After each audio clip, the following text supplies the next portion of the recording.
Hello everyone, welcome to my channel अंग्रेजी वाली madam Pooja Nadia English classes. I hope all of you are fine and well. जो topic हम आज करने वाले हैं वो एक बेसिक टॉपिक है इंग्लिश का, बट ये बहुत ही इंपॉर्टेंट टॉपिक है। क्यों? क्योंकि अगर ये टॉपिक नहीं होता तो पूरी इंग्लिश की दुनिया कंफ्यूजन से भर जाती। ठीक है, हमें पता ही नहीं होता कि कहाँ बोलते हुए रुकना है, कहाँ बोलते हुए छोटा पॉज लेना है, क्या इंपॉर्टेंट बात है, क्या अनइम्पॉर्टेंट है, क्या क्वेश्चन है, क्या एक्सक्लेमेशन है। राइट, तो आप बिल्कुल सही समझ गए होंगे। हम जो आज टॉपिक करने वाले हैं वो है punctuation.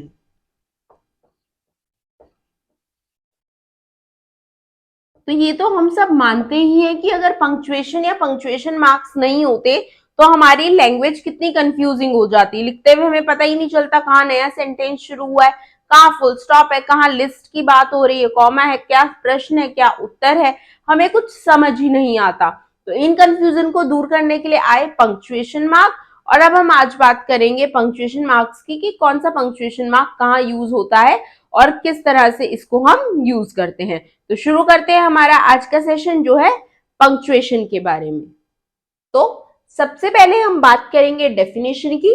Punctuation helps in making the sense of a sentence clear by removing confusion.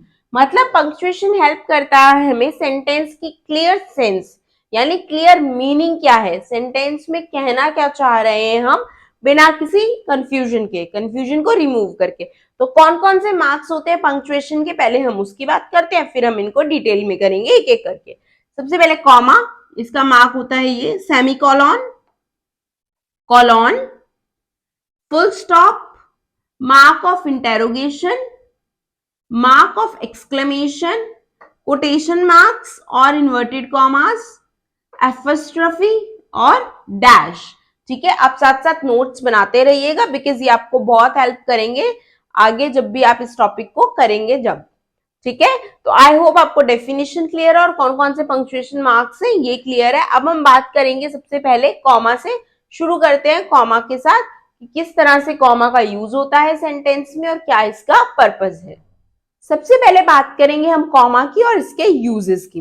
ठीक है, तो a comma is use to indicate the shortest pause. बिल्कुल छोटा सा पॉज लेते हैं जब भी हम, पॉज मतलब रुकावट है ना, रोकना।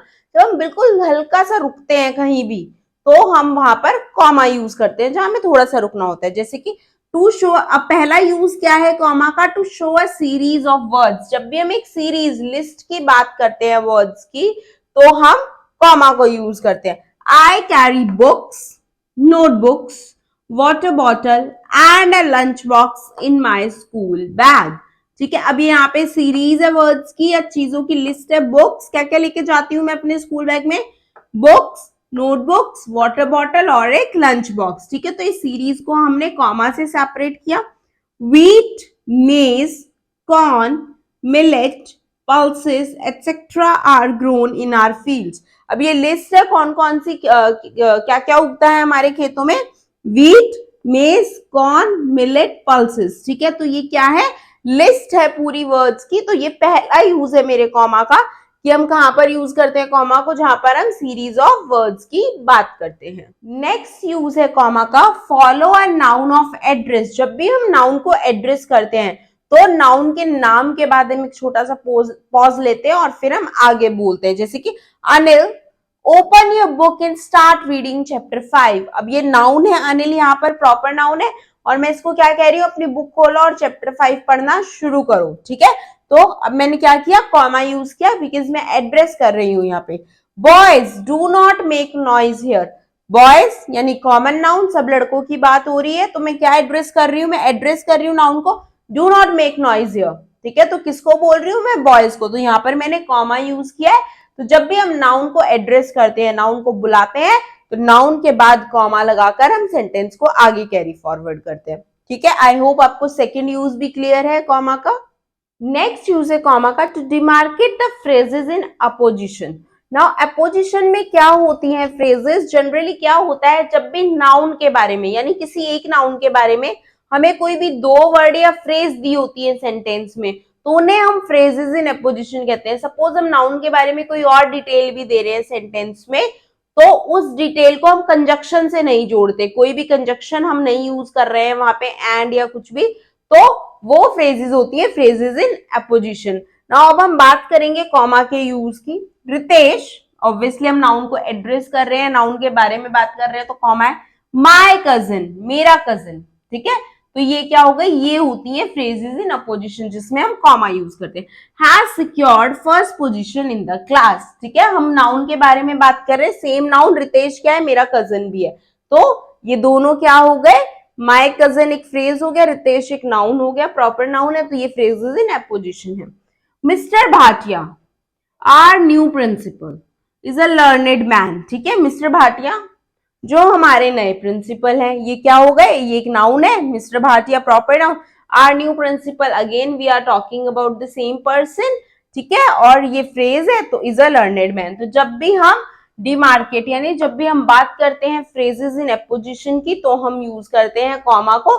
जब भी हम सेम नाउन के बारे में कुछ और बताते हैं पर कंजक्शन को यूज नहीं करते, हम कॉमा को यूज करते हैं, तो वो होती हैं phrases of apposition.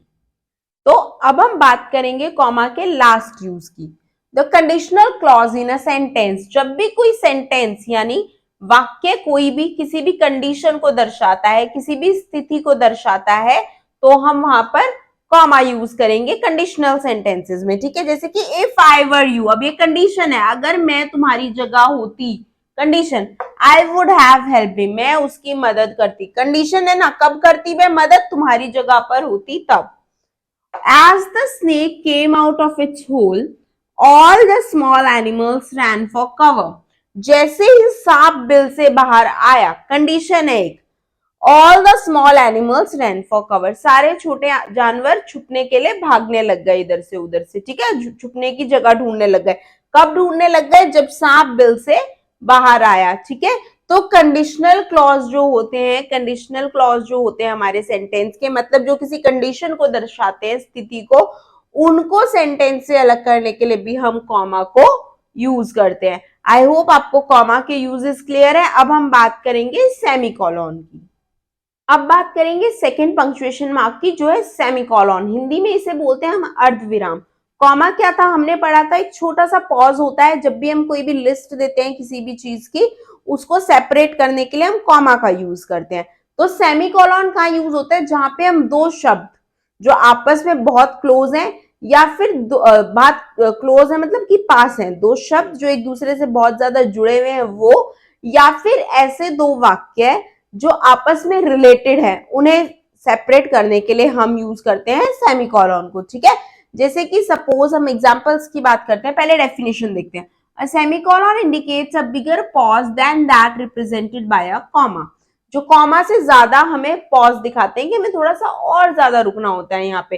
Suppose basically कहीं पर कंजक्शन लगाने हैं लेकिन आप कंजक्शन नहीं लगाते हो और सेमीकोलन को यूज कर दोगे तो वो कंजक्शन का काम करते हैं, ठीक है। It represent pause between two very short और वेरी क्लोजली रिलेटेड क्लॉजेस। ये क्या दिखाते हैं, पॉज, ये कहां पर दिखा रहे हैं हमें, रुका हुआ, जहां पे दो बहुत ही छोटे या बहुत रिलेटेड सेंटेंसेस जुड़े हुए हैं आपस में। क्लॉजेस मींस कि सेंटेंस ही होता है पर एक इंडिपेंडेंट क्लॉज होता है जिसमें सब्जेक्ट प्रेडिकेट दोनों होते हैं, डिपेंडेंट क्लॉज होता है जो पहले सेंटेंस पे डिपेंडेंट होता है, ठीक है। अब पहला एग्जांपल देखते हैं, टू रीड, टू राइट, अभी बहुत ज्यादा क्लोज है एक दूसरे से, short, you know, to very short relate, बहुत शॉर्ट है और क्लोज है। And draw sketches are activities I like most, अब कौन कौन सी एक्टिविटीज पसंद है मुझे, क्लोजली रिलेटेड है, पढ़ना, लिखना और स्केचेस बनाना, ठीक है। तो यहां पर मैंने सेमीकोलन को यूज किया है। My brother is good at studies, ठीक है। अब यहाँ पे मैं एंड कंजक्शन लगा सकती थी, and he plays in the school football team, पर मैंने कंजक्शन को अवॉइड किया और सेमीकोलन यूज कर लिया, plays in the school team. अब ये भी एक क्लॉज है, performs with the school music, तो यहाँ पर भी मैंने सेमीकोलन यूज कर दिया। एंड इज अ जेंटलमैन, तो यहाँ पर मैंने कंजक्शन यूज कर ली। अब जनरली सेमीकोलन कहाँ यूज होते हैं, जहां पर हम थोड़ा सा ज्यादा पॉज देते हैं, कोई भी दो भी बहुत ज्यादा क्लोजली रिलेटेड हमारे क्लॉजेस होते हैं वहां पर। कई बार हम पंक्चुएशन के साथ भी यूज करते हैं, आपने देखा होगा जैसे लिखा होता है देयरफॉर, पर यहाँ पर पंक्चुएशन मार्क हो जाता है, तो ये वाला पंक्चुएशन मार्क ही यूज होता है कंजक्शन से पहले भी अगर हम कहीं पर यूज करते हैं तो, अदरवाइज ये हमारा कंजक्शन को भी रिप्लेस कर देता है। अब हम बात करेंगे नेक्स्ट पंक्चुएशन मार्क की, दैट इज कोलन। अब हम बात करेंगे थर्ड पंक्चुएशन मार्क की, जो है कॉलन। ये दो डॉट होते हैं जो हमारे, इनको हम कॉलन बोलते हैं, ठीक है। It represent a bigger pause than a semicolon. ये सेमीकोलन से भी बड़े पॉज को रिप्रेजेंट करते हैं। It defines a direct speech और कोटेशन। इसका पहला यूज क्या है, ये डायरेक्ट स्पीच या कोटेशन को जब भी हम मेंशन करते हैं कहीं भी, तो उससे पहले इसको लगाते हैं, कोटेशन से पहले या डायरेक्ट स्पीच। कोटेशन क्या होती है, किसी के भी बोले गए शब्द, जब भी किसी ने कोई कुछ बोला होता है उसको हम बोलते हैं कोटेशन। किसी ने कोई भी कहावत दी होती है या कोई भी बात कही होती है, उसको हम कोट करते हैं तो कोटेशन हो जाती है। और डायरेक्ट स्पीच जो मैंने बोला, आप उसको एज इट इज किसी को बोल रहे हैं तो वो डायरेक्ट स्पीच होती है। जैसे कि सुभाष चंद्र बोस सेड। सुभाष चंद्र बोस अपने आप में एक बहुत फेमस पर्सनालिटी है। उन्होंने क्या कहा है, उन्होंने क्या नारा दिया था अपना, give me blood and I will give you freedom. तुम मुझे खून दो, मैं तुम्हें आजादी दूंगा। तो ये उनका नारा था, जो हम कोटेशन कह सकते हैं। तो इसको बताने के लिए मैंने यहाँ पे क्या यूज किया है, सेमीकोलन। तो जब भी मैं डिफाइन करती हूं किसी भी कोटेशन को या डायरेक्ट स्पीच को, ठीक है। माई मदर सेज, अब मेरी मम्मी क्या कहती हैं, you are no longer punctual. तुम अब पहले की तरह पंक्चुअल नहीं रहे, समय पर नहीं आते। तो ये भी मैंने क्या है, ये डायरेक्ट स्पीच है। मेरी मदर ने जो बोला मैं एज इट इज उसको बोल रही हूँ, तो वहां पर मैं यूज करती हूँ कॉलन का, ठीक है। तो सबसे पहला क्या यूज है, डायरेक्ट स्पीच या कॉलन को डिफाइन करने के लिए, रिप्रेजेंट करने के लिए मैं कॉलन को यूज करती हूँ। अब बात करते हैं नेक्स्ट यूज की। अब हम बात करेंगे कॉलन के नेक्स्ट यूज की, जो इंट्रोड्यूस अ सीरीज और लिस्ट ऑफ आइटम्स। जब भी हम किसी सीरीज को यानी किसी चीज को क्रम में या लिस्ट में रखना चाहते हैं तो हम कॉलन को यूज करते हैं। तो उसको इंट्रोड्यूस करने के लिए, सपोज मेरे को किसी चीज की लिस्ट बनानी है या आइटम्स की लिस्ट कोई भी सीरीज में क्रम में उसको लगाना है, तो मैं उसको इंट्रोड्यूस करने के लिए लिखने से पहले क्या करूंगी, कॉलन यूज करती हूँ। जैसे कि These are the things you may be interested in। ऐसी कुछ चीजें हैं जो शायद तुम्हें अच्छी लगेंगी या पसंद होंगी, जैसे कि dance, music, singing and toy making. अब इन लिस्ट को, जो मुझे पसंद होगा उस लिस्ट को शो करने के लिए मैंने इसको यूज किया है इंट्रोड्यूस करने के लिए, ठीक है। और कॉमा, जब भी हम लिस्ट को सेपरेट करते हैं किसी को भी, तो हम कॉमा यूज करते हैं। फाइन, आइटम्स को सेपरेट करते हैं लिस्ट में। तो रीड द फॉलोइंग सेंटेंसेस। अब एक सीरीज है सेंटेंसेस की जो मैं आपको पढ़ने के लिए बोल रही हूँ। इंट्रोड्यूस किया है मैंने उसे कॉलन से, a I am a girl, b I am a teacher, c कुछ भी हो सकता है, आप आगे आगे लिख सकते हैं जी। तो ये जो सीरीज है इसे इंट्रोड्यूस करने के लिए हम कॉलन को यूज करते हैं, ठीक है। पहला हमने क्या पढ़ा, कोटेशन और डायरेक्ट स्पीच को जब भी हम इंट्रोड्यूस करेंगे या लिखेंगे तो हम क्या करेंगे, रिप्रेजेंट करेंगे तो कॉलन यूज करेंगे। दूसरा, जब भी हम किसी भी सीरीज या लिस्ट ऑफ आइटम्स को इंट्रोड्यूस करेंगे, जब भी हम किन्हीं आइटम्स को लिस्ट या सीरीज में लिखेंगे तो उन्हें इंट्रोड्यूस करने के लिए हम कॉलन को यूज करेंगे। अब बात करते हैं नेक्स्ट पंक्चुएशन मार्क की, जो है फुल स्टॉप। अब हम बात करेंगे फुल स्टॉप की। फुल स्टॉप जो होता है वो सारे पॉजेज में सबसे लॉन्गेस्ट होता है। इसके बाद सेंटेंस खत्म। फुल स्टॉप का मतलब सेंटेंस खत्म, अब अगला वाक्य शुरू होगा, ठीक है, या उत्तर खत्म। जहां पर फुल स्टॉप लग गया मतलब end, longest of all pauses. A full stop is the longest of all the pauses. जितने भी पॉजेज है सब में लॉन्गेस्ट है फुल स्टॉप।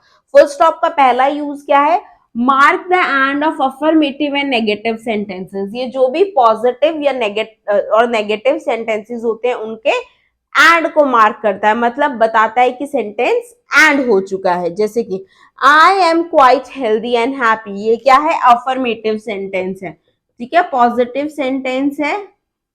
तो यहां पर किससे एंड किया है मैंने इसको, फुल स्टॉप से। I am quite healthy and happy. You can not park your scooter here, negative sentence, not आ गया ना, जहां पर नॉट आ जाता है वो नेगेटिव सेंटेंस होते हैं, नकारात्मक वाक्य, ठीक है। तो you can not park your scooter here, not आ गया, तो इसका एंड भी हम किससे करेंगे, फुल स्टॉप से। तो जब भी हम अफर्मेटिव या नेगेटिव सेंटेंसेस को एंड करते हैं तो हम फुल स्टॉप को यूज करते हैं। अब बात करते हैं सेकेंड यूज की। नेक्स्ट हम यूज करते हैं फुल स्टॉप को to define initials and abbreviations, जब भी हम किसी के नाम के इनिशियल्स की बात करते हैं, कुछ लोग अपने नाम को सिर्फ इनिशियल्स में लिखते हैं, यानी पहला अल्फाबेट लिखते हैं अपने नाम का और पहला ही अपने लास्ट नेम का, सरनेम का, ठीक है।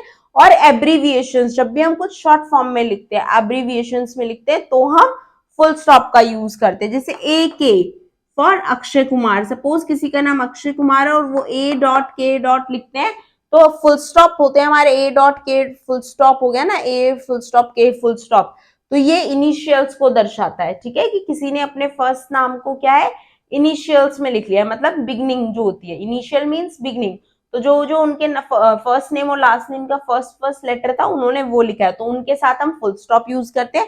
सेकेंड, जब भी हम एब्रीविएशन जब भी हम किसी को शॉर्ट फॉर्म में लिखते हैं, जैसे कि यूज ऐसे, तो ये जो फुल स्टॉप है मेरे यूज हो रहे हैं एब्रीविएशन की जगह पे for United states of America, ठीक है। तो जब भी हम किसी इनिशियल्स को डिफाइन करेंगे या एब्रीविएशन को, तो हम फुल स्टॉप को यूज करते हैं।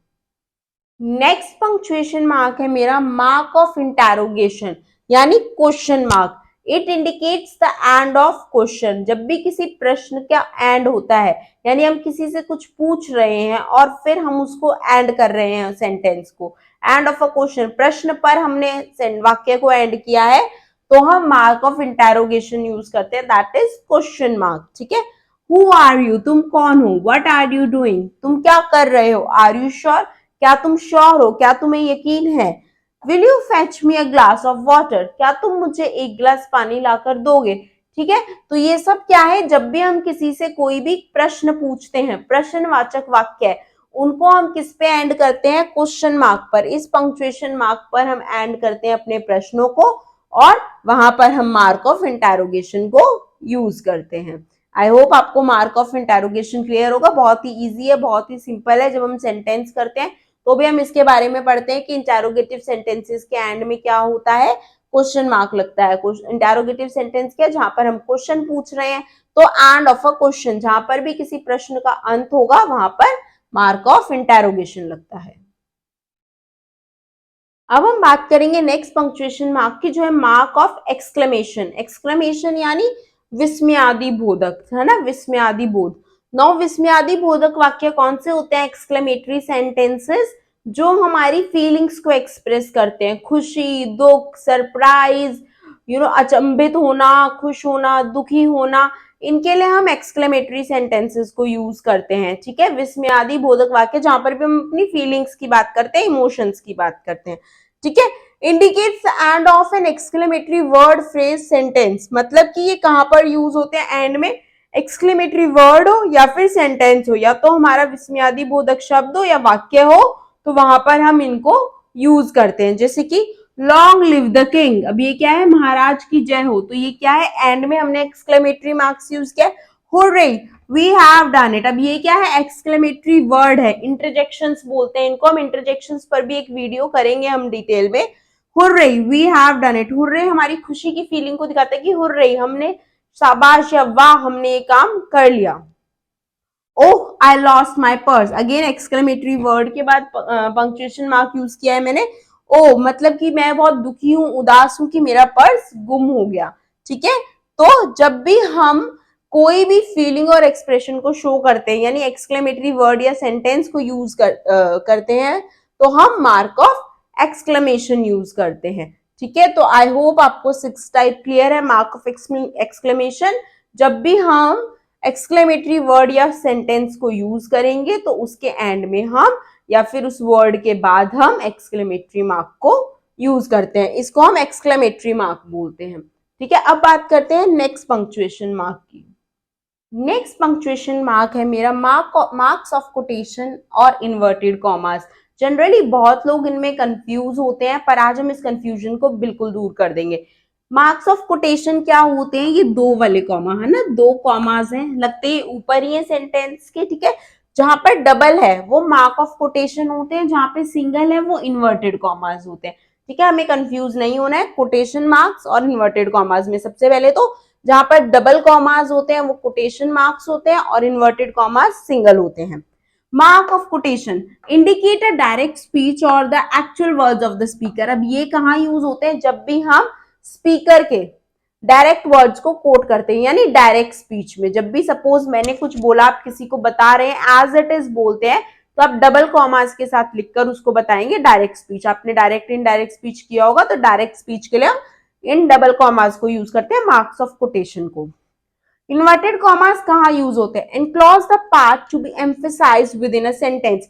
जब भी हम सेंटेंस में किसी बात पर जोर देना चाहते हैं, किसी पार्ट पर, किसी पोर्शन पर स्पेशली एम्फेसाइज करना चाहते हैं, तो हम इन्वर्टेड कॉमास को यूज करते हैं। ठीक है, अब inverted commas mark of quotation के सेंटेंस में आ सकते हैं। जैसे कि एक सेंटेंस है, उसमें आपने किसी के डायरेक्ट स्पीच को कोट किया और उसको स्पेशली आप एक पार्ट को हाईलाइट कर रहे हो, तो वहां पर इन्वर्टेड कॉमास भी यूज कर सकते हो।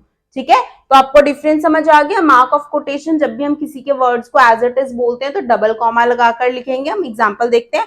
The old man said thank you my child. अब जो ओल्ड मैन ने बोला, मैंने एज इट इज यहाँ पर लिखा, तो यहाँ पर डबल कॉमास है। ठीक है, अब इन्वर्टेड कॉमा क्या कहते हैं? Enclose the part to be emphasized within a sentence. हम किसी एक पार्ट को एम्फेसाइज करते हैं हमारे सेंटेंस में, किसी भी पार्ट को, तो हम इन्वर्टेड कॉमा यूज करते हैं। One door was labelled ladies while the other gents. मतलब एक दरवाजे पर तो क्या लिखा हुआ था, अब मैं एम्फेसाइज कर रही हूँ लेडीज, और दूसरे पर लिखा था जेंट्स। पूरे सेंटेंस में कॉमास नहीं यूज किया, हमें सिर्फ ये दो पार्ट को एम्फेसाइज करना है, तो हमने इन दोनों पार्ट्स को सिंगल इन्वर्टेड कॉमास में लिखा है। ठीक है, तो सिंगल इन्वर्टेड कॉमास होते हैं और डबल कोटेशन मार्क्स होते हैं। The commander said to the soldiers march in steps. तो क्या अब आप मुझे बता सकते हो कि ये क्या है, मार्क्स ऑफ कोटेशन है या इन्वर्टेड कॉमास है? राइट, बिल्कुल सही, ये है मार्क्स ऑफ कोटेशन। राइट, तो आई होप आपको मार्क ऑफ कोटेशन और इन्वर्टेड कॉमास का डिफरेंस क्लियर है, और अब आप इसमें कभी कंफ्यूज नहीं होंगे। जब भी हम डायरेक्ट स्पीच की बात करते हैं, actual words of the speaker को लिखते हैं, किसी ने कुछ बोला उसको एज इट इज लिख रहे हैं, तो हम कोटेशन मार्क्स यूज करेंगे, यानी डबल कॉमास। और अगर हम किसी पार्ट को एम्फेसाइज कर रहे हैं सेंटेंस में, किसी एक बात पर जोर देना चाह रहे हैं, तो हम इन्वर्टेड कॉमास को यूज करते हैं। ठीक है, अब बात करते हैं नेक्स्ट पंक्चुएशन मार्क की।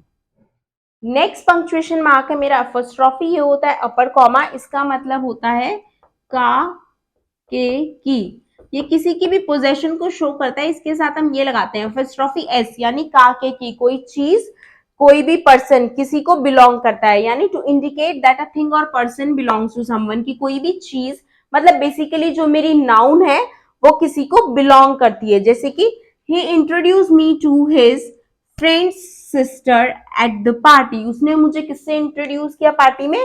अपने फ्रेंड की सिस्टर से। ठीक है, तो अपने फ्रेंड की सिस्टर से इंट्रोड्यूस किया, फ्रेंड की हो गया ना, ये काके की बताया था मैंने आपको।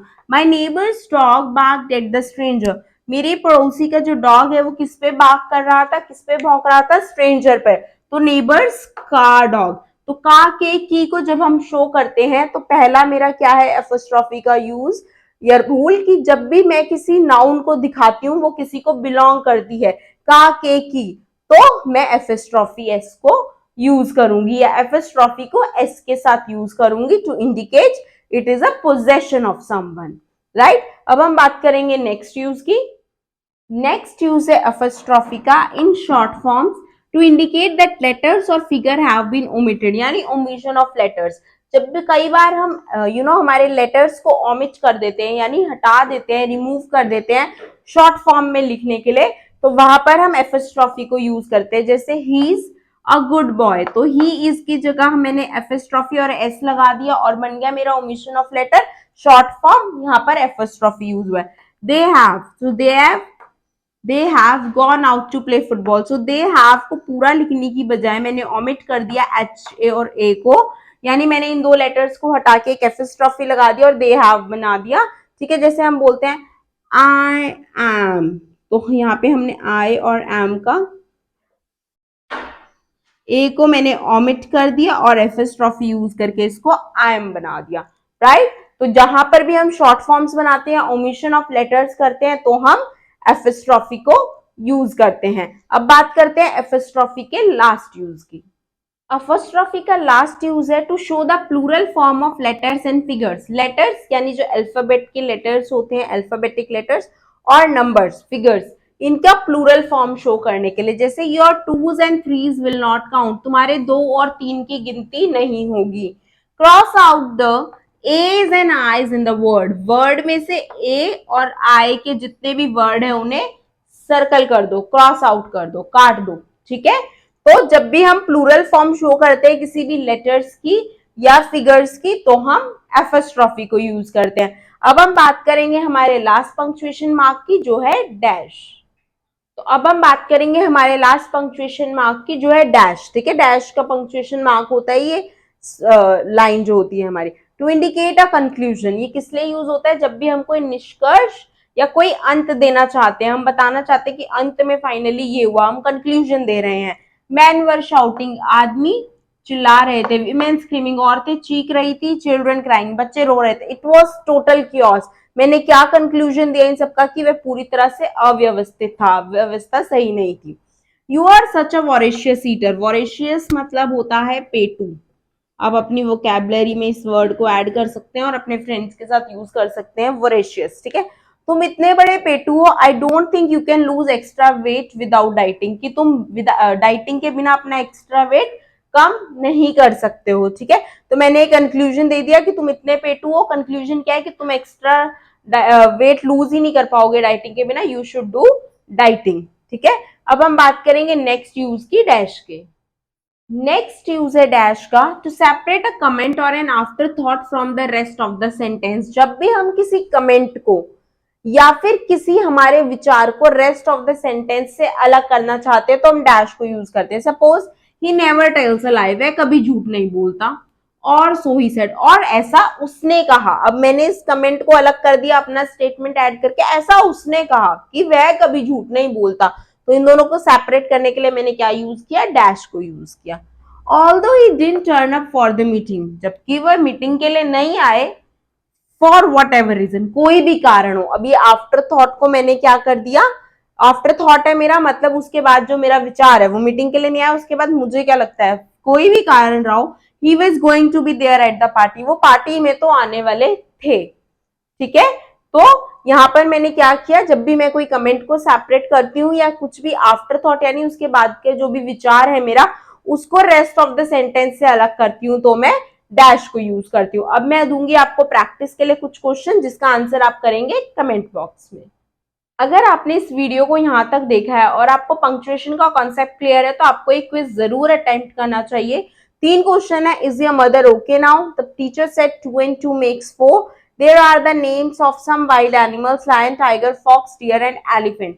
पंक्चुएट कीजिए इन सेंटेंसेस को और कमेंट बॉक्स में मेंशन कीजिए। अगर आपको वीडियो अच्छी लगी तो लाइक कीजिएगा। चैनल पर अगर आप न्यू है तो चैनल को सब्सक्राइब कर लीजिए, नोटिफिकेशंस ऑन कर लीजिए। नेक्स्ट वीडियो लेकर आऊंगी मैं कैपिटल लेटर पर, कि कहाँ कहाँ पर कैपिटल लेटर यूज होता है और उसका क्या क्या फंक्शन होता है। आई होप आपको ये वीडियो पसंद आया। So thank you so much for watching this video. Keep learning, have a nice day.